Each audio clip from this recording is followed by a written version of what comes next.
Com essa mentalidade, nós vamos cantar o nosso primeiro hino de hoje, que fala sobre as promessas e como nós devemos nos manter firmes nas promessas de Deus. Eu quero ouvir vocês bem animados. As mulheres vão começar cantando a primeira estrofe, firmes.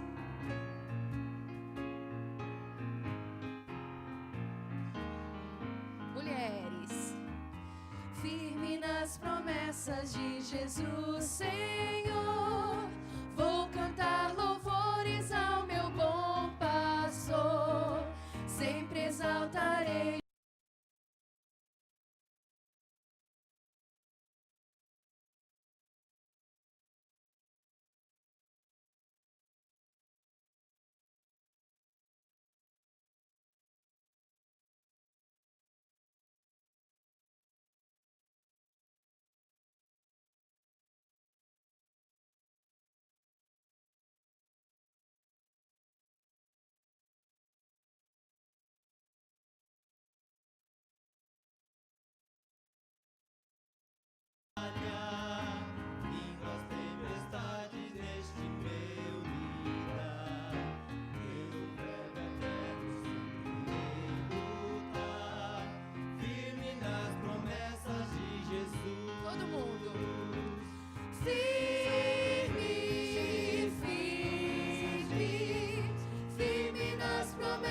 De Jesus, meu mestre, firme, firme, sim, firme nas promessas de Jesus. Toda a igreja, firme nas promessas do Senhor Jesus, em amor ligado com a sua cruz.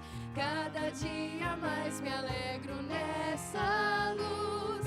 Firme nas promessas de Jesus, firme, firme, firme nas promessas de Jesus, meu mestre, firme, firme, sim, firme nas promessas de Jesus. Amém. Em Isaías 55, 1 a 3, nós encontramos mais uma promessa divina. Ali lê: ó vós todos que tendes sede, vinde às águas. E os que não tendes dinheiro, vinde comprai e comei. Sim, vinde comprai, sem dinheiro e sem preço, vinho e leite. Por que gasteis o dinheiro naquilo que não é pão? E o produto do vosso trabalho naquilo que não pode satisfazer? Ouvi-me atentamente e comei o que é bom, e a vossa alma se deleite com a gordura. Inclinai os vossos ouvidos e vinde a mim. Ouvi e a vossa alma viverá, porque convosco farei uma aliança perpétua, dando-vos as firmes beneficências de Davi. Olha que promessa maravilhosa, de fazer uma aliança conosco eternamente perpétua. Tudo que a gente tem que fazer é simplesmente vir a Ele e Ele vai suprir todas as nossas necessidades.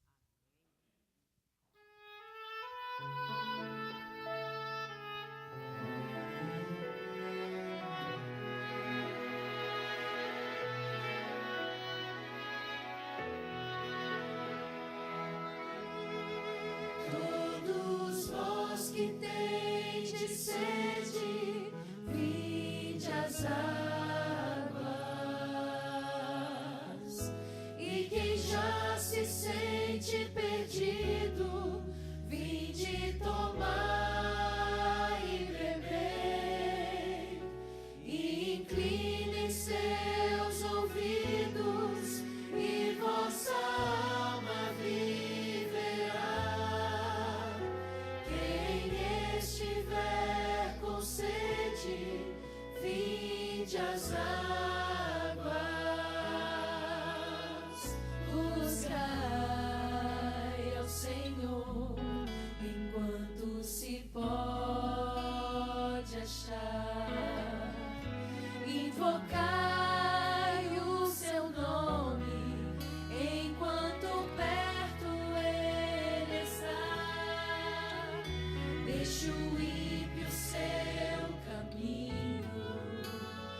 Deixe o homem seus pensamentos maus e volte pro Senhor.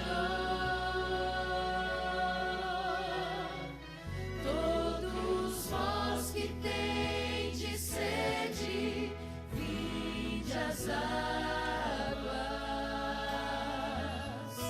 E quem já se sente perdido, vinde tomar e beber, e incline seus ouvidos, e vossa alma viverá.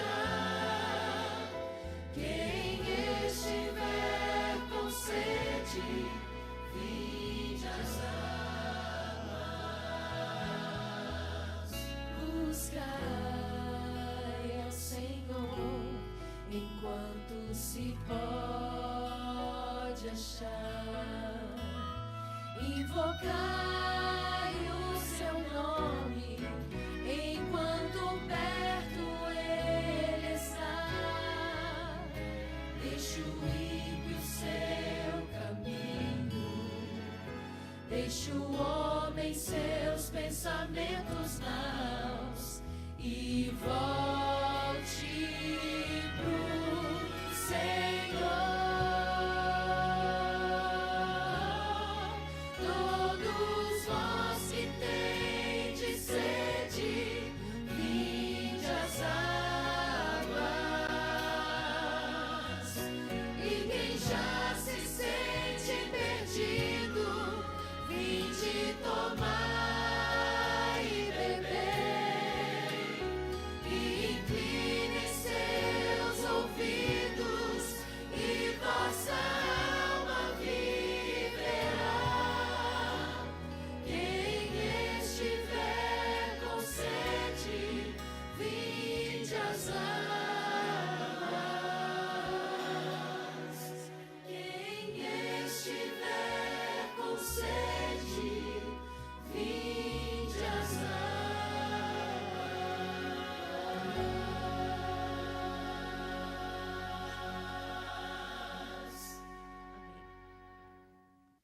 O nosso último hino dessa manhã é uma declaração de amor que a gente pode fazer ao nosso Deus. Eu te amo, ó Deus, ergo o meu louvor, só que a minha alma quer te adorar. Vamos cantar juntos e pensar bastante nessas palavras, nessa declaração ao nosso Deus. Vamos nos colocar de pé.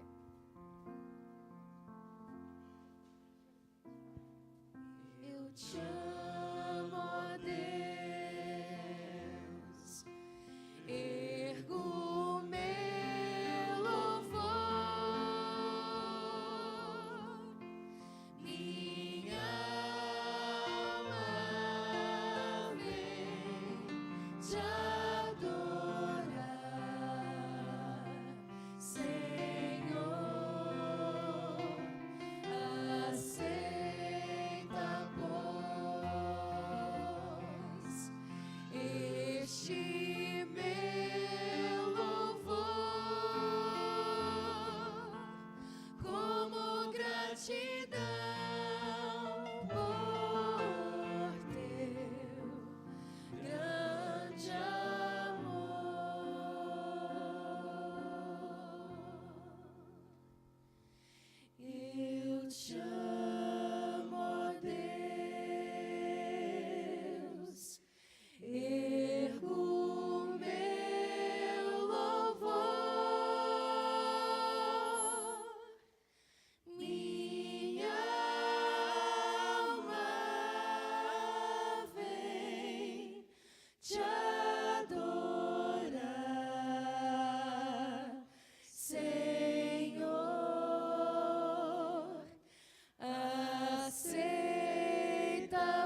de adoração, é um momento em que os filhos de Deus se reúnem junto ao altar do Pai para buscar refrigério. Nessa manhã nós queremos orar especialmente por alguns pedidos, além da congregação. Nós queremos orar pelo Paulo Vicente, que está aqui conosco em recuperação de sua cirurgia. Ele fez uma cirurgia do coração e nós gostaríamos de te convidar, Paulo, a estar aqui conosco na frente e dizer a você que Deus esteve na direção, está na direção e vai continuar na direção da sua vida. Queremos orar também pela Denise, queremos chamar a Denise. Acredito que ela esteja com as crianças. Queremos orar também pelo Guilherme e família. Quero te convidar também para participar aqui conosco. Também, irmãos, o Max estará passando por uma cirurgia. Nós queremos orar, interceder por ele, para que Deus esteja ali afofando o seu leito. Queremos orar pela cirurgia da Denise. Obrigado, Denise, por estar aqui conosco. E de uma forma especial, irmãos, queremos dizer a Deus o quanto é importante Ele estar conosco nessa caminhada aqui. É imprescindível a presença de Deus na nossa vida. E ao ler um salmo, depois que eu cheguei nos Estados Unidos, eu fui entender algumas coisas. E quando Deus fala que Ele afofa o nosso leito na doença, eu fui entender como fica fofinho aquele travesseiro de penas. É isso que Deus está querendo dizer, que Ele vai trazer o conforto espiritual para a nossa alma. E todos aqueles que quiserem se unir a nós nessa oração, que estejam conosco aqui nesse momento. Ao pé da cruz, deponho minha vida. Ao pé da cruz, entrego o meu ser, os meus planos, os meus sonhos e até mesmo minhas lágrimas deponho ao pé da cruz, Senhor.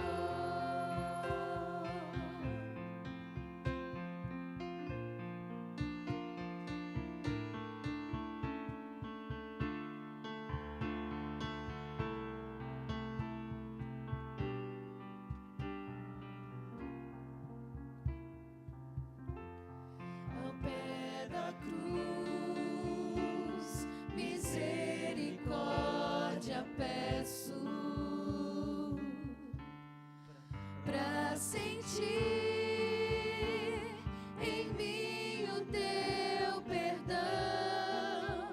Quero um dia ver as marcas que na cruz tu recebeste por amar-me e de joelhos te adorar. Quero um dia ver as marcas que na cruz tu recebeste por amar-me e de joelhos te adorar.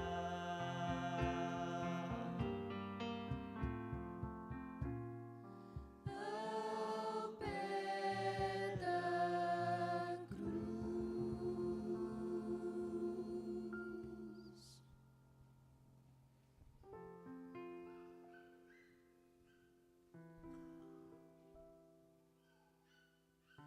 Grandioso Deus, Senhor eterno, Senhor que habita nos céus, mas que está também com as pessoas contritas de coração. Pai, queremos te adorar nesta manhã, queremos exaltar o teu santo nome e dizer que a nossa vida é impossível sem a Tua presença. Por isso, Senhor, nos depomos ao Teu altar neste momento, suplicando que a Tua presença, que o Teu Espírito possa inundar o nosso coração. Pai querido, trazemos a nossa alegria de estarmos de volta à Tua casa nesta manhã.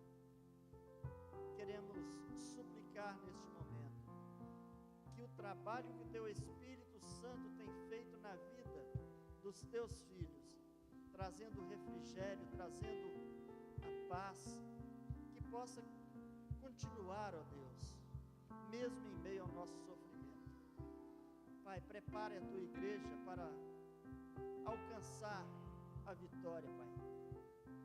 Aqui na frente estão os Teus filhos, ó Deus, parte deles que tem o coração agradecido, porque o Senhor tem trazido conforto, o Senhor tem curado enfermidades, o Senhor tem trazido a manutenção, tem provido todas as coisas que faltam a nós aqui neste mundo. Nós queremos Te exaltar neste momento e agradecer a Deus. Pai querido, também queremos trazer as nossas mágoas, as nossas angústias, nossas dificuldades neste mundo.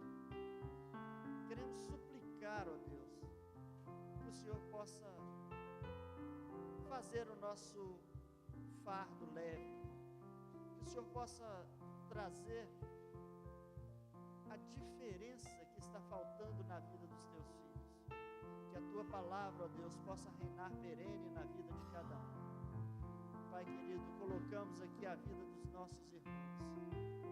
O Senhor sabe que somos pequenos, fracos, falhos, não há mérito nenhum em nenhuma intercessão humana, mas há um mérito inquestionável, que é a intercessão de Jesus Cristo no santuário. Ó Deus, como isso faz diferença na vida dos Teus filhos. Suplicamos neste momento que em nome de Jesus o Senhor possa trazer cura a quem esteja precisando, Pai. Suplicamos neste momento, Senhor, que o Senhor possa resolver situações de relacionamento, Senhor, difíceis ao ser humano, mas que o Senhor possa estar avivando a chama da fé em cada coração e trazendo a esperança de que esse vale de sombra e de morte um dia vai passar e que Jesus vai abraçar cada filho Teu que aqui está nesta manhã, Senhor. Pai, a todos nós que carecemos de Ti, Senhor, dá-nos o perdão. O Senhor sabe que nós precisamos a cada instante rever nossos caminhos, repensar as nossas atitudes, ó Deus.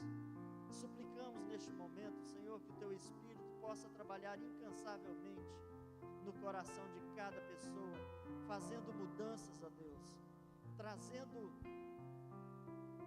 de encontro a cada ser a Tua palavra viva e que ela possa fazer diferença para nós.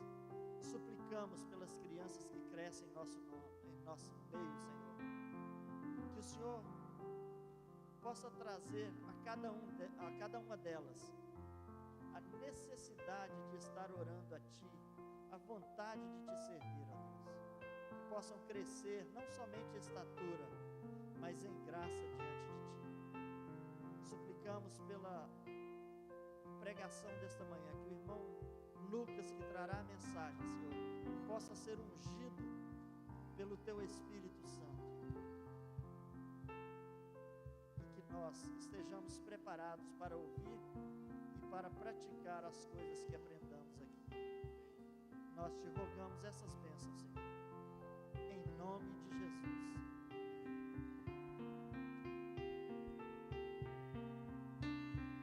Senhor, nós queremos a Tua palavra aprender, a luz da verdade nos vem ensinar a viver, que o Teu Santo Espírito esteja em nós, nos faça sentir e ouvir Tua estejas conosco, em nome de Cristo, amém.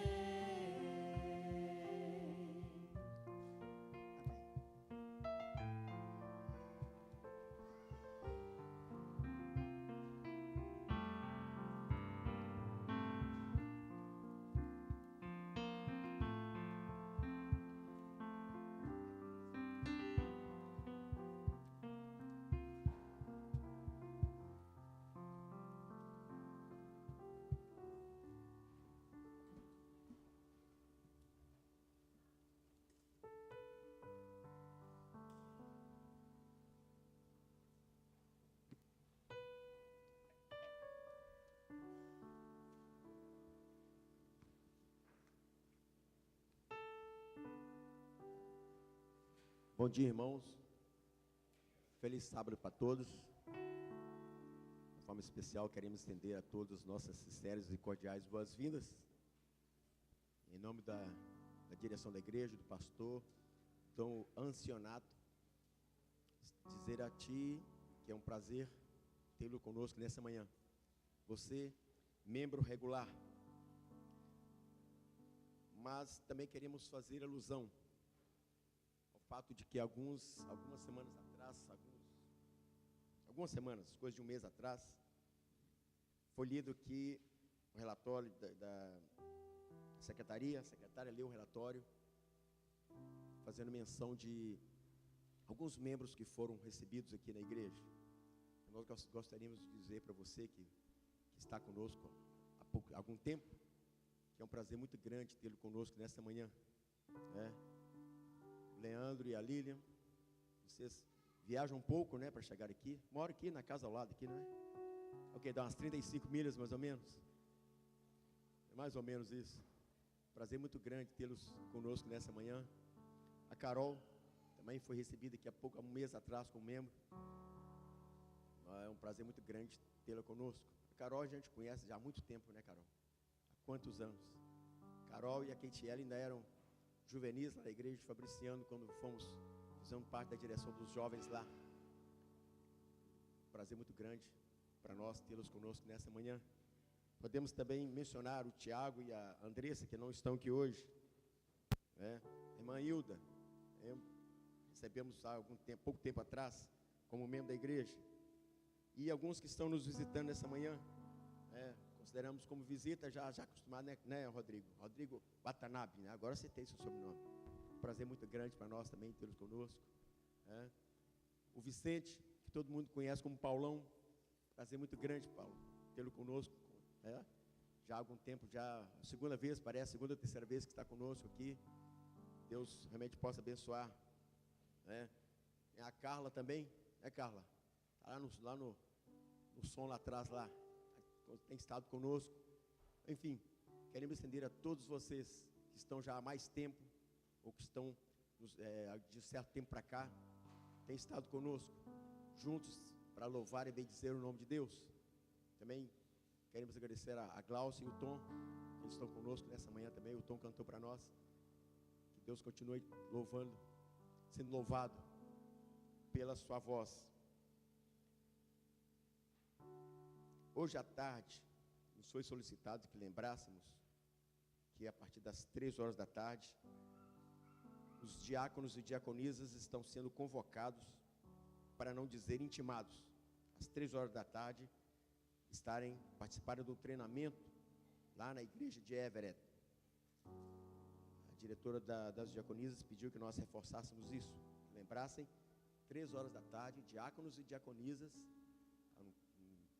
treinamento na igreja de Everett. Todos nós, nessa manhã, sintamos a misericórdia, a paz e o amor de Deus em nossos corações, e que essas sejam multiplicadas continuamente em nossas vidas. Os irmãos já puderam observar que a minha voz hoje está mais para zumbido de besouro do que voz de locutor de FM, né? Problema de garganta, mas Deus quiser nós vamos dar sequência. Pare um pouco de pensar nisso que você está pensando. Pare de pensar no que você está pensando agora. tente imaginar se existe algum outro lugar melhor do que esse para estar nesse momento. Os acordes desse hino, essa música, desse louvor, nos leva a pensar realmente se nesse momento existiria outro lugar que nós pudéssemos estar. O melhor lugar para estar, para nós nos encontrarmos justamente na presença de Deus, estarmos na sua casa. Que você realmente possa sentir isso nessa manhã, ter essa certeza no seu coração de que você está no melhor lugar. Talvez você quisesse estar agora numa praia paradisíaca, numa ilha deserta, mas não. O melhor que possa parecer a sua visão, a visão que você tenha de um lugar assim, mas o melhor lugar nesse momento é estarmos na casa de Deus. Que nós possamos realmente sentir assim. Que Deus nos abençoe. Nos últimos dias, nós temos visto através do noticiário que rola, que corre o mundo. Obrigado, Ivan, pelos acordes. Alguns países em crise. Poderíamos citar a Grécia, poderíamos citar Portugal, a Argentina, a Espanha. Porém, a crise que esses países estão vivendo, o Brasil também, né? Todos nós estamos sabendo o que está acontecendo lá, o que aconteceu ontem, o que está programado para acontecer amanhã. Porém, a crise que esses países e outros mais estejam vivendo, Sanderson, pode soltar o primeiro slide, por favor? É uma crise baseada na administração, na gestão tanto defeituosa, né? Crise política que tem levado esses países a viver essa situação. Porém, eu que, embora eu não tenha nascido na igreja adventista do sétimo dia, o fato que eu só pude ter plena consciência, né, do enorme privilégio foi vir conhecer essa maravilhosa luz. Eu lembro que em 1972, algumas quadras da minha casa onde eu morava, eu não era adventista, eu ia jogar bola no campo de futebol, eu passava em frente à igreja adventista, ficava olhando o nome lá, Igreja Adventista do Sétimo Dia, ficava pensando, mais uma igreja, mais um nome. O fato é que não estava dentro do meu script, dentro do meu sermão, mas eu vou contar uma pequena experiência que eu fiquei sabendo ontem à noite. Ontem à noite, conversando com minha esposa, apenas para dar para você uma noção do peso que tem este nome, do peso que a igreja adventista tem e exerce, principalmente no mundo espiritual. Ontem à noite eu fiquei sabendo disso, eu não sabia dessa história. Meu pai faleceu em 1993. 8 anos depois, eu vim para cá, para os Estados Unidos, em 2001. E minha mãe, viúva, né, assim, carência, né, da sua solidão, vamos dizer assim, conheceu um outro homem, um outro senhor, e por nome de Francisco. Eu não cheguei a conhecê-lo, porque eu já estava aqui. Poucas vezes ela me falava a respeito disso. Ela inclusive mencionava que a minha irmã mais velha não aceitava muito a ideia dela, embora viúva, já há 8 anos, 9 anos, estar novamente se relacionando com outro homem. Mas o fato é que, na primavera de 2002, a Agnes ainda participava dos aventureiros, quando ela foi batizada. Parece que em outubro de 2002. E tanto ela quanto a Aniele tiveram uma certa aproximação desse homem, por nome Francisco. E tanto é que chegaram a chamá-los de vovô. E no dia do batismo dela, a história que eu fiquei sabendo ontem, eu não sabia disso. E no dia do batismo dela, no sábado, já poucos dias antes, ela o convidou para ir na igreja, para assistir o batismo dela.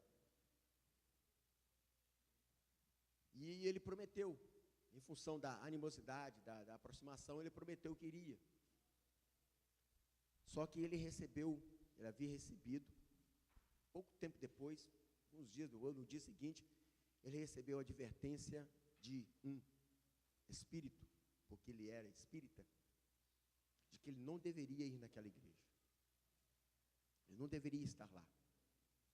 Mas ele disse que iria, porque ele tinha prometido. E foi no batismo dela. E ele recebeu a informação desse espírito, porque ele era espírita, recebeu a informação que se ele fosse, ele seria punido. E alguns dias depois, naquela semana, na quarta-feira seguinte, ele sofreu um acidente, ele foi atropelado, parece que quebrou o braço. E esse mesmo espírito disse para ele que era para ele morrer. A punição dele seria a morte. E parece que, inclusive, algum tempo depois, ele acabou realmente morrendo. Mas o Espírito disse para ele o seguinte, foi o que ele disse para minha mãe, e falou para minha esposa. O Espírito disse para ele, aquela igreja era a única igreja que você não deveria ir, que você não deveria colocar os seus pés. Agora eu pergunto para você, por quê? Era a única igreja que ele não poderia ir. Qualquer outra igreja ele poderia ir, mas aquela igreja, a igreja adventista do sétimo dia, era a única que ele não tinha autorização, não tinha permissão para ir. Então, isso deixa para nós, não uma interrogação, né? Por interrogação é sinal de dúvida, gera dúvida, mas essa pergunta deixa para nós uma certeza de que Deus tem realmente uma igreja nessa terra. Uma igreja que tem procurado, aos trancos e aos barrancos, com todo o seu defeito, mas sendo ela menina dos olhos de Deus, a igreja que Deus tem cuidado nessa terra. E Satanás sabe disso e tem procurado redobrar os seus esforços para fazer com que esses bancos estejam vazios. Enfim, apenas para você realmente ter noção do privilégio que eu tive de vir conhecer essa luz. Ou seja, tão logo eu comecei a estudar,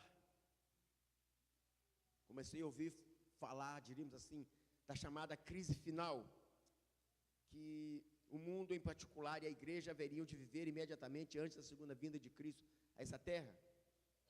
Eu me recordo muito bem de algumas reuniões do pôr do sol, quer fosse nas sextas-feiras ou quer fosse aos sábados, quando fazíamos as chamadas coinonias, durante lá dos anos idos de 1970, 74, onde a pessoa responsável para fazer aquelas coinonias, aquelas reuniões, ela foi escolhido, para aquela ocasião, a leitura do capítulo de um livro, em cada reunião, um livro que tinha recentemente saído do prelo, intitulado Preparação para a Crise Final. Os irmãos já devem ter visto, lido esse livro. O seu autor era Fernando Chay. E da minha juventude, nos meus 19 anos de idade, estava vindo da igreja católica, igreja esta que não passava, eu acredito que ainda não passa, não tem procurado passar aos seus membros, assuntos relacionados a esse tema, crise final. E aquelas leituras, elas suscitavam em mim uma certa apreensão.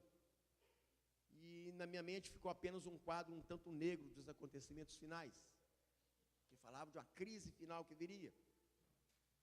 Tipo assim, quando você está sendo advertido, alertado através do celular por uma previsão de tempo falando que vai vir uma tempestade de neve, ou de chuva, ou de granito, enfim. Nós automaticamente ficamos na apreensão. E eu realmente vivia aquela situação.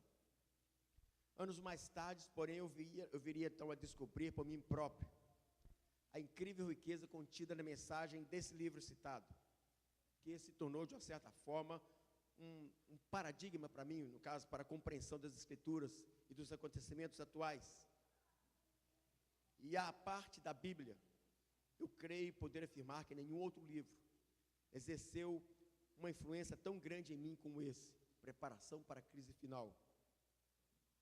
E após um estudo bem aprofundado desse livro, aquela visão negativa que eu tinha dos acontecimentos finais, transformou-se então numa visão, diríamos assim, altamente positiva. Aí nós poderíamos incluir ou inserir a passagem de Provérbios 4:18. O que diz Provérbios 4:18? Alguém lembra? Mas a vereda do justo é como a luz da aurora, que vai brilhando mais e mais até ser dia perfeito. Ou seja, na proporção que nós vamos estudando as profecias, nós vamos estudando a palavra de Deus, o espírito de profecia, nós vamos tendo luz, tendo conhecimento cada vez mais aprofundado a respeito das verdades da palavra de Deus. Eu tomei plena consciência, então, de dois fatos fundamentais. Quem aprendeu a conhecer pessoalmente Jesus, na sua vida, não consegue mais ter medo do que quer que seja, incluindo os acontecimentos finais. Pois, próximo slide, por favor. Se Deus é por nós, não sei se vocês conseguem ver, se Deus é por nós, quem será contra nós? Está lá em Romanos 8:31. Ou dito à maneira do salmista, né? O Senhor está comigo, não temerei. Quem me poderá fazer o homem? E ainda a última citação de Salmo 27, 1-2. O Senhor é a minha luz e a minha salvação. De quem terei medo? O Senhor é a fortaleza da minha vida. A quem temerei? Se, meus prezados, se Deus é por nós, como afirmou o apóstolo Paulo, e se Ele, Deus, entendeu por bem revelar-nos de uma forma tão detalhada os acontecimentos finais, então é porque essa informação é uma forma de Deus demonstrar, de uma maneira bem prática, de uma forma bem tangível, que Ele quer o bem do seu povo, que Ele quer o bem de cada um de nós, revelando para nós as coisas que estão para acontecer. E há pessoas hoje em dia, e não são poucas, que tudo dão, ou tudo dariam, para saber um pouquinho do futuro, um pouquinho daquilo que eles reservam o futuro, quer seja através do horóscopo, das cartas, do tarô, dos búzios, enfim, de qualquer outra forma. Saber o que o futuro lhes reserva. Infelizmente, porém, aquilo que as pessoas têm obtido vem de uma fonte espúria, vem de como se fosse cisternas rotas. Fernando Scheich, próximo slide, por favor. Fernando Scheich, quando ele afirma: quão afortunados somos os adventistas de que o espírito de profecia nos haja provido janelas pelas quais podemos obter uma visão clara do que espera a igreja e o mundo nas cenas que têm que ver com o ápice, com o apogeu, né, do grande conflito apresentado na palavra de Deus e nos escritos que temos ante nós hoje. Enquanto o mundo estremece de temor pela incerteza do amanhã, nós conhecemos o tempo. Os filhos de Deus, associados nessa viagem maravilhosa que realizam para a meta final, para a Canaã celestial, tem também um mapa admirável, a Bíblia, e um itinerário preciso, as profecias inspiradas. Isso está registrado na página 11 desse livro.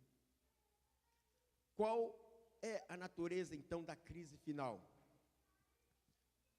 Eu não quero, e nem consigo, no contexto, diríamos assim, desse tema, dizer tudo o que até agora aprendi com o estudo dessas profecias escatológicas. Porém, eu gostaria de me ater sobre um aspecto muito específico da compreensão geral que se tem sobre os acontecimentos finais. E de uma maneira geral, todos nós, e olhem que no passado também eu fui um deles, né? Nós temos assim uma visão um tanto catastrófica dos acontecimentos finais. E na nossa mente nós imaginamos apenas só o caos, o completo caos a reinar por todo o planeta. Mas será que esta visão catastrófica corresponderá mesmo à realidade dos fatos? Pois bem, então eu me vi forçado a chegar à conclusão de que assim não será. Ou seja, embora haja, sem dúvida alguma, uma estupenda crise, essa crise não afetará a sociedade humana de modo do modo como muitas vezes nós imaginamos. E eu não falo isso baseado na minha convicção. Você quer ver? Próximo slide, por favor. Vamos analisar, para começar, o seguinte texto bíblico que nós encontramos em São Lucas, capítulo 17, versos 26 a 30. Eu resumi no slide, mas eu vou trazer para vocês. Assim como foi nos dias de Noé, será também nos dias do Filho do Homem. Comiam, bebiam, casavam e davam-se em casamento, até o dia em que Noé entrou na arca, e veio o dilúvio e destruiu a todos. O mesmo aconteceu nos dias de Ló. Comiam, bebiam, compravam, vendiam, plantavam e edificavam. Mas no dia em que Ló saiu de Sodoma, choveu fogo e enxofre do céu e destruiu a todos. Assim será no dia em que o Filho do Homem se manifestar. Uma grande lição, meus prezados, eu penso, que nós podemos retirar dessas palavras de Cristo, é tomarmos consciência de quão verdadeira foram as palavras do sábio Salomão. Próximo slide, por favor. Ele diz lá no livro de Eclesiastes, no capítulo 1, verso 9 e 10. O que foi é o que há de ser, e o que se fez, isso se tornará a fazer. Nada há, pois, novo debaixo do sol. Alguma coisa do que se possa dizer, vê, isto é novo? Não, já foi nos séculos que foram antes de nós. Ou seja, as mesmas coisas. E olha que quem falou isso foi Jó, em suas palavras. Desculpa, no livro de Eclesiastes, quem escreveu as palavras no livro de Eclesiastes, no caso de Salomão. Segundo o próprio Jesus, aquilo que basicamente se fará na sociedade humana, diríamos assim, numa escala mundial, antes da sua segunda vinda, será exatamente o mesmo daquilo que se fez na sociedade antediluviana, na sociedade sodomita. Ou seja, decorridos tantos séculos de civilização, far-se-á o mesmo que se fazia naquela ocasião, porque Jesus diz, assim como foi nos dias de Noé, será também nos dias da vinda do Filho do Homem. O mesmo aconteceu nos dias de Ló. Ou seja, tantos séculos após de civilização, acontecerá da mesma forma. Outra grande lição é esta, que nos interessa mais para que o nosso estudo, são as atividades humanas do tempo e do fim, serão tantas e tão diversificadas, que dificilmente nós podemos imaginar que elas se poderão realizar num contexto catastrófico, porque será possível comprar, vender, plantar e edificar, se a sociedade estiver num caos completo? Certamente que não. Por outras palavras, a sociedade mundial apresentará uma economia que estará funcionando a pleno gás. Não haverá diríamos assim, um grande espírito empreendedor, mas existirão igualmente as condições de mercado que tais iniciativas se concretizem na prática. Ou seja, far-se-ão inúmeras transações comerciais. O mundo dos negócios estará no seu ápice, no seu apogeu. E as palavras de Jesus, elas permitem-nos ter a certeza de que, olhando de perto para a realidade da sociedade sodomita, isso abrirá a nossa compreensão para o que se passará no fim dos tempos. No slide de número 7, por favor, o próximo. Como que era a vida em Sodoma? Se você abrir sua Bíblia no livro de Ezequiel, no capítulo 16, do verso 49, você vai ter essa passagem. Ou seja, dá-nos uma percepção clara dessa sociedade, que foi uma amostra da sociedade global dos últimos dias.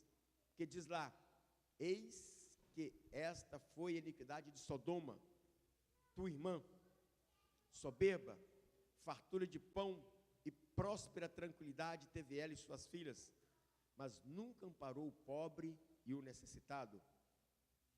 Como é que será então uma sociedade humana do tempo do fim?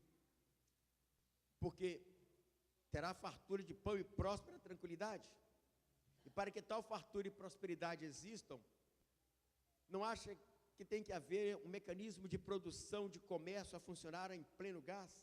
Ou seja, a sociedade do tempo do fim não será uma sociedade que esteja em crise econômica. Eu mesmo diria que, economicamente falando, essa sociedade, ela estará no seu melhor de sempre. Se não, vejam o que nos diz o livro de Apocalipse, sobre a mercadoria que possuirá a sociedade babilônica no tempo do fim. Próximo slide, Santos, por favor. Diz no livro de Apocalipse, no capítulo 18, nos versos 12 a 13, mercadoria de ouro, de prata, de pedras preciosas, de pérolas, de linho finíssimo, de púrpura, de seda, de escarlata, de toda espécie de madeira odorífera, todo gênero de objeto de marfim, toda qualidade de imóvel de madeira preciosíssima, de bronze, de ferro e de mármore, e canela de cheiro, especiarias, incenso, unguento, bálsamo, vinho, azeite, flor de farinha, trigo, gado e ovelhas, e de cavalos, de carros, de escravos e até almas humanas. Por muito simbólica, diria assim, que essa passagem nos possa parecer, ou mesmo ser, uma coisa é certa, ela descreve uma sociedade riquíssima nos últimos dias. Tal como Jesus predisse, ao comparar a sociedade humana do tempo do fim à de Sodoma, da sociedade de Sodoma, onde havia fartura de pão e próspera tranquilidade. E sabemos, meus prezados, que no tempo do fim, os habitantes de todo o planeta serão confrontados com um decreto de âmbito mundial, diríamos assim, na sua aplicação, que interditará alguém de poder comprar ou vender, exceto quem tenha a marca, o nome da besta, o número do seu nome. Está lá em Apocalipse 13, 17. Ou seja, teria então algum significado esse decreto, se não houvesse uma sociedade que tivesse inúmeras coisas para se poder comprar ou vender? Caso houvesse uma crise econômica, então não haveria nada para comprar ou vender, e nesse caso esse decreto que impediria de comprar e vender seria totalmente irrelevante. Mas esse decreto não será irrelevante, pois porá fortemente à prova a fé de cada um, por haver a possibilidade de optar entre ser fiel a Deus e não poder comprar ou vender, ou então renunciar à sua fé para poder gozar dos imensos benefícios materiais que Babilônia terá efetivamente para melhor poder produzir e seduzir a sociedade. E se a sociedade dos últimos dias da terra, da história dessa terra, não viverá, como vimos, uma crise econômica, então, que tipo de crise viverá? A resposta é muito simples. Uma enorme crise moral e espiritual. E Paulo traçou de uma forma bem clara os contornos dessa crise final, nas palavras que ele escreveu ao seu filho Timóteo, está lá no capítulo 5, como também as palavras de Jesus, onde o apóstolo Paulo diz que nos últimos dias seriam tempos difíceis, os homens se tornariam arrogantes, irreverentes, jactanciosos, ou seja, crise moral e espiritual. E as palavras de Jesus confirmam, slide 9, por favor, por se multiplicar a iniquidade, o amor se esfriará de quase todos. Aí são Mateus capítulo 24, verso 12. Nós vivemos numa sociedade, irmãos, de enormes contrastes, porque se a sociedade globalizada do tempo do fim será uma sociedade com fartura de pão e próspera tranquilidade, significa isso então que não haverá nessa sociedade pobreza? Não, de modo algum. Muito pelo contrário até. Da sociedade sodomita nos é dito que nunca amparou o pobre e o necessitado. A passagem que nós mencionamos lá em Ezequiel 16, 49. Então isso significa que havia pobres e necessitados em Sodoma, e que a sociedade sodomita, embora vivesse com fartura de pão, vivesse próspera, nunca amparou esses mesmos que no seu seio eram pobres e necessitados. E é um contraste automaticamente, um tanto escandaloso. Jesus diz, São João 12, 8, próximo slide, por favor, ele diz claramente que os pobres sempre os tendes convosco. O que significa que eles continuarão a existir na sociedade economicamente próspera e com fartura de pão até o tempo do fim. E Tiago, ele nos dá um claro vislumbre da razão pela qual haverá pobres e necessitados numa sociedade tão economicamente ativa. Porque ele nos diz que nos últimos dias haverá pessoas que acumularão grandes tesouros à custa da retenção com fraude do salário de seus trabalhadores. Não estamos vivendo, meus prezados, precisamente hoje, numa sociedade onde esses contrastes são cada vez mais marcantes. Nunca houve tanta abundância de bens como existe hoje, né?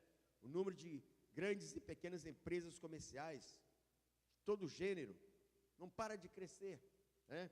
Empresas essas que pertencem apenas a um pequeno grupo de ricos, que estão acumulando cada vez mais tesouros, riquezas, ao passo que o número de pobres e necessitados não para igualmente de crescer.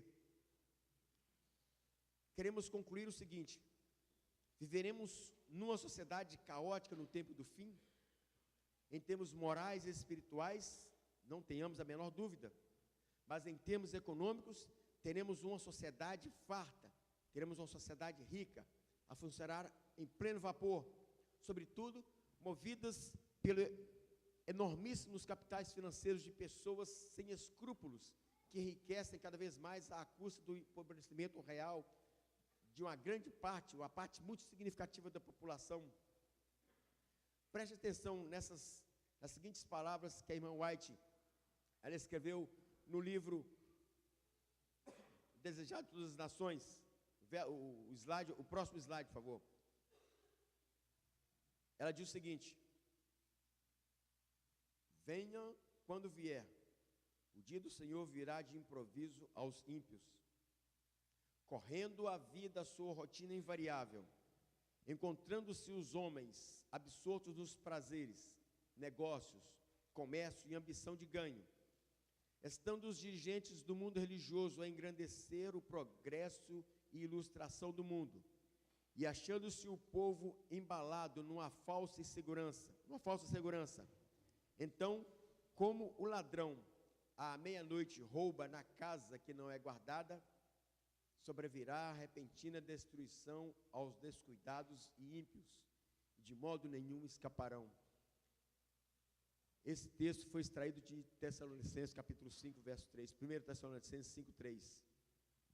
Portanto, irmãos, se estivermos convencidos de que viveremos numa sociedade completamente caótica no tempo do fim, então poderemos andar hoje descuidados e, quem sabe, também embalados numa falsa segurança.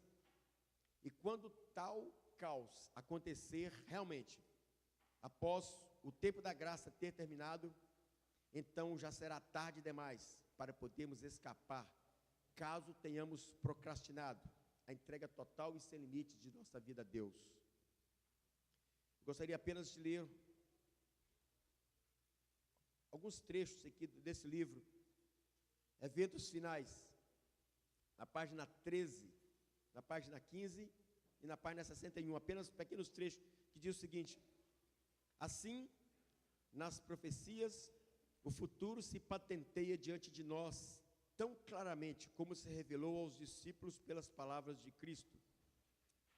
Os acontecimentos ligados ao final do tempo da graça e obra de preparo para o período de angústia acham-se claramente apresentados.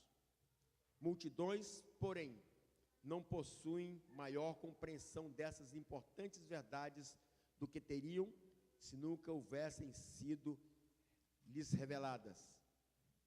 Na página 15 diz: presta atenção nessas palavras, extraído do livro Evangelismo, e segundo Testemunhos, a irmã diz o seguinte: muitos há que não compreendem as profecias referentes aos nossos dias e precisam ser esclarecidos. É dever tanto do vigia como do leigo dar à trombeta sonido certo. Ergam os vigias agora a voz e deem a mensagem que é verdade presente para esse tempo. Mostremos ao povo onde nos encontramos na história profética. Todas essas duas citações aqui relacionadas à nossa obrigação de fazer com que aqueles que estão lá fora conheçam os acontecimentos finais. Porém, nessa última citação que eu vou mencionar aqui, é para a igreja. Preparação para as provações futuras. Diz o seguinte: os servos de Cristo não devem preparar determinado discurso para apresentá-lo quando forem levados a juízo por causa da sua fé. Não devem se preparar. Parece algo um tanto contraditório, mas veja o que ela diz: devem preparar-se dia a dia, entesourando no coração as preciosas verdades da palavra de Deus, alimentando-se dos ensinos de Cristo e fortalecendo sua fé pela oração. Então, quando levados a juízo, o Espírito Santo lhes trará à lembrança as verdades que hão de alcançar o coração dos que as ouvirem. Qual relâmpago trar-lhes-á Deus à memória, justo quando for necessário, o conhecimento obtido mediante diligente exame e estudo da palavra divina. O tempo do fim não está ainda para vir. Ele já chegou em pleno vapor. E nós, como um povo que conhece essas advertências, deveríamos estar preparados para nós não sermos apanhados desprevenidos.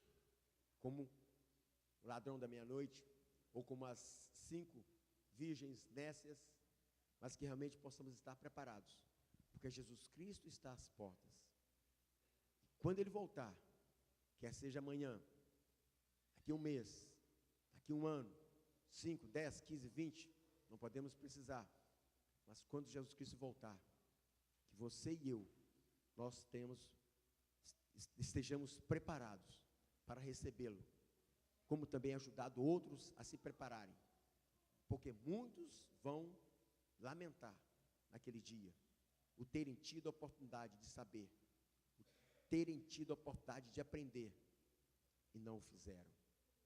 E muitos irão chorar no lago de fogo de enxofre.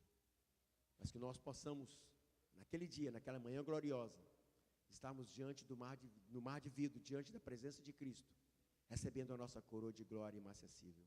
Que Deus possa nos abençoar hoje e sempre. Amém.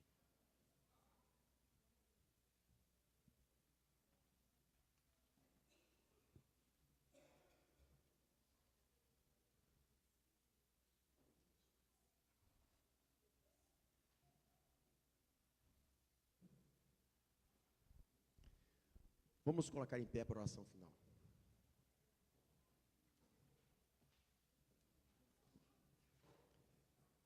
Nosso Deus e Pai, obrigado, Senhor, porque nos tem dado luz, nos tem dado discernimento, nos tem dado compreensão da Tua palavra. Obrigado porque através dos escritos, das profecias que nos foram reveladas, não existe nada encoberto. Tu, Senhor, nos tem dado, através da Tua palavra, orientação, um mapa, para nós seguirmos a nossa caminhada. O caminho é difícil, é íngreme, mas nós sabemos que ao nosso lado, estando o Senhor ao nosso lado, nós venceremos. Por mais que tenhamos que passar por desertos, por mais que tenhamos que passar por vales, por montanhas, por caminhos estreitos, sabemos que, estando Tu, Senhor, ao nosso lado, a vitória será certa. Ajude-nos para que nós possamos, ao receber essa luz, fazer com que a nossa candeia brilhe, e possamos fazer com que corações sinceros conheçam essa luz e entreguem suas vidas completamente e incondicionalmente a Jesus Cristo. esta é a obra da tua igreja, esta é a nossa obra. Cumpre-nos, portanto, a realizá-la. Impua-nos, portanto, desse espírito missionário, porque nada mais nos resta nesta terra. Bens, riquezas, posses, isso não deve mais constar no nosso dia a dia, no nosso calendário, no nosso dicionário, porque nada disso será levado para o céu. Mas, pelo teu poder, a preparação do nosso caráter, do nosso coração, para que um dia muito breve possamos ser transformados de mortais em imortais, de corruptos em incorruptos, e podemos ter o privilégio de estar na tua presença, salvos para toda a eternidade. Nós te pedimos essas bênçãos, confiados apenas nos méritos expiatórios do Senhor Jesus, que vive e reina para tudo sempre. Amém. Amém, Senhor.